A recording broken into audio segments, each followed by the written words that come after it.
Imagine you're a baker in the 18th century and you don't have wheat available to you. In different parts of Great Britain and America, substitute grains were what people used every single day. So if we're in America, more than likely we'll be using corn. In Great Britain, depending on where you're at, if you're in the north, you're probably using something like oats and oatmeal.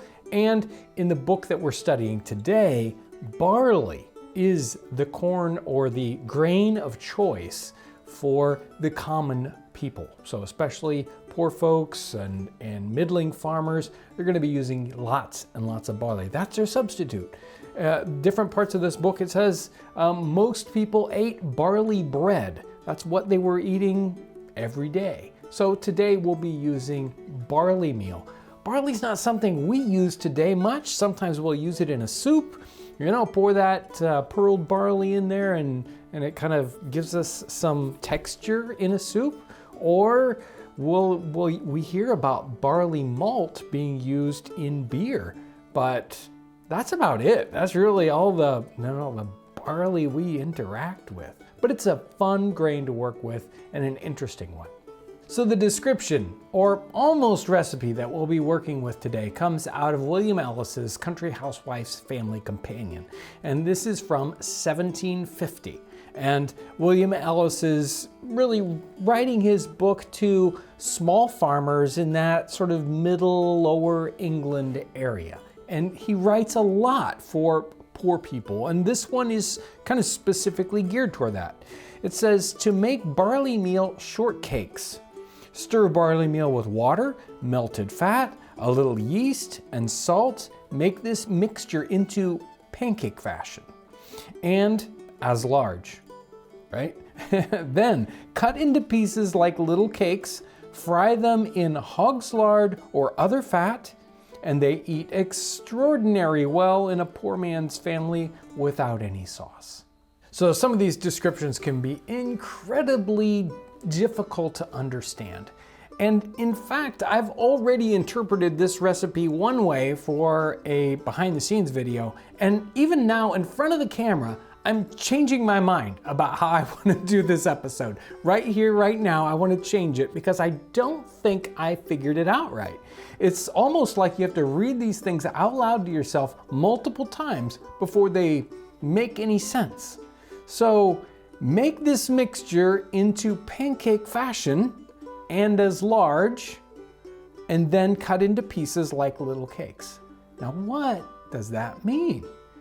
Does it mean that you make them into pancakes and then cut the pancakes up and fry them in lard? Or does it mean you make the dough up, the amount of pancakes, and then you break them up into little pieces and toss them into a vat of frying lard, almost like donuts?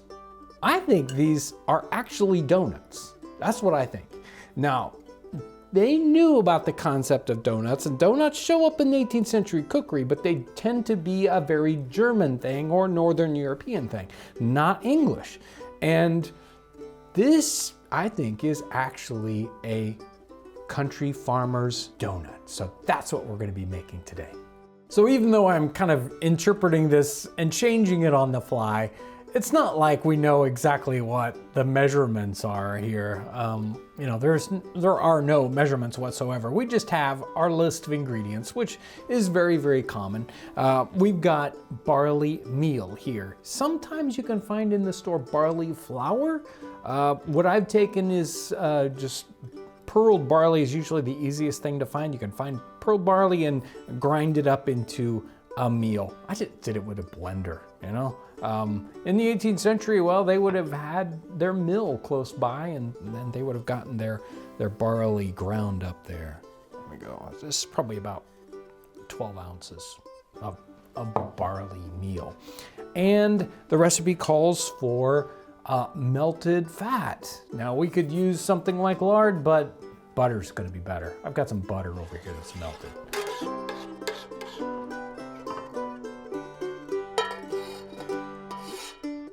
We definitely want to add salt to this. He includes that in our recipe, and that really, gives it pop. Without salt, you would say, what is this? It's very, very bland. Next up on the list here is he calls for yeast. Now, when we hear about yeast, we think those little packets that come in the store. It's dry, active yeast, whatever. They got yeast from the brewer. So that's where yeast comes from, and it always comes in a liquid measure if they give us any measurements, because that yeast is what comes off the top of a brewing batch of beer, or possibly the emptins, the kind of the stuff that sinks to the bottom of your batch of beer. Now, we probably don't want to use brewer's yeast because it tends to have a lot of hops in it. It has a bitter flavor, unless it's an ale yeast maybe. So if you're brewing ale, you can use that yeast, or you can take that package of yeast, you can add water to it, a little bit of flour, and let it kind of sit and percolate a little bit, and then you'll get your nice, our substitute for 18th century yeast. The last thing that we need to think about here is the water that goes in. And I wanted to add all these liquid ingredients first, and then I would kind of know how much water to add. This is very, very thick, so we're definitely going to need some water.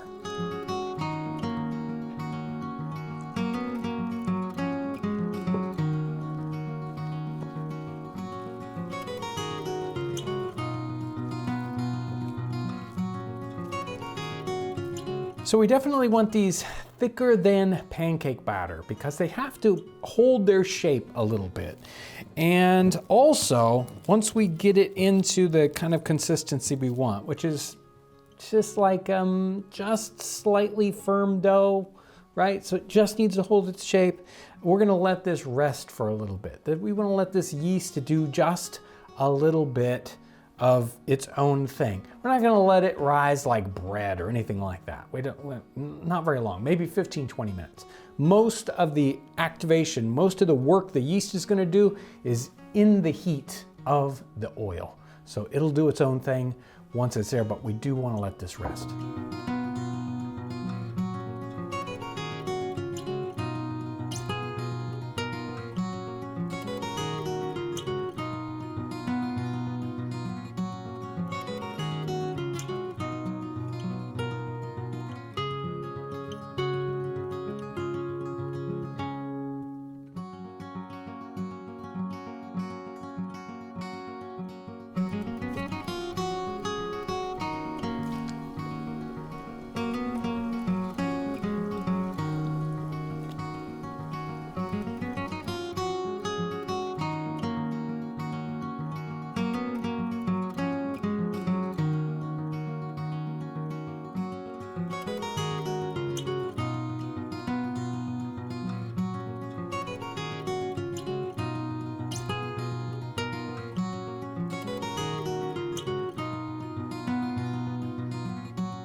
Well, here they are. They look cute, don't they? They're not donuts, right? But maybe that's what I would call them. The recipe or the description calls them barley meal shortcakes.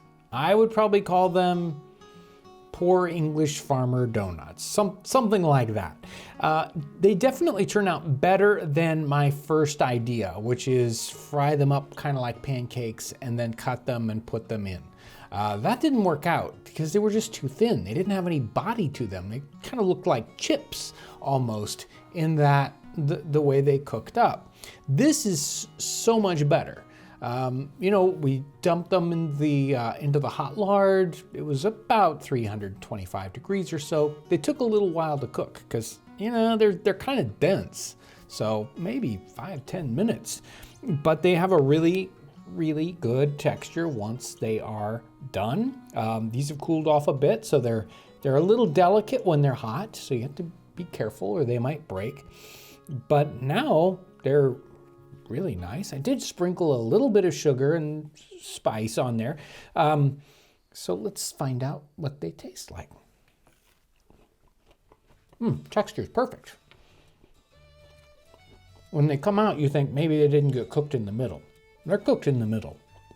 Savory, just a little bit of hint of sweet on top, but very filling and really interesting texture in that this isn't flour, this is a meal. So, there's still some texture to this grain instead of it just being, pulverized into, a flour that just kind of turns into a dough. And I really like that. Maybe if you're looking for, a comparison, you might call it similar to a hush puppy, if you're familiar with those. It's always great fun to dig into the books, not necessarily recipe books sometimes, but books like this that are much more descriptive, or even, a journal or something, and they talk about a food and you say, how do I recreate that? How can I get there with this description that I've given? And this one was a little tricky. It took me multiple tries, and even after reading through the fourth time, it's like, wait a minute, this is something completely different. That's kind of the fun. It's food detective work. It's a mystery sometimes to get to the product that is being described, but that is what we try to do here. Stepping into the footsteps or the shoes of people in history and trying to taste and smell what they got to eat. So this is a great fun experiment. Thank you for joining me today as we savor the flavors and the aromas of the 18th century.